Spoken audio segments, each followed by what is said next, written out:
টুকু তাড়াতাড়ি রেডি হ, তোর মামা বাড়ি যাবো, তা না হলে গাড়ি ছেড়ে দিবে। মা তোমার পায়ে তো ব্যথা, তুমি তো মলম নিতেই ভুলে গেছো।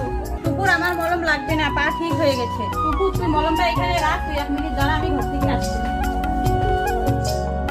চল টুকু তাড়াতাড়ি।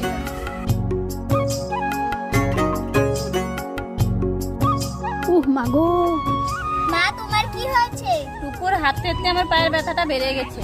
তুই ঠিকই বলেছিলি, ব্যথার মলমটা আনার দরকার ছিল। মা তুমি চিন্তা করো না, তোমার ব্যাগে আমি মলম রেখে দিয়েছি, তুমি ব্যাগটা চেক করে দেখো। মা তো ঘরে গেছে, তাকে মলমটা ঢুকিয়ে দাও। মা তোমার পাটা এগিয়ে দাও, আমি মলমটা দিয়ে দিচ্ছি। মা তোমার পায়ে আমি মলমটা লাগিয়ে দিচ্ছি। মা তোমার পা এখনই ঠিক হয়ে যাবে। ওরে আমার লক্ষ্মী মেয়ে,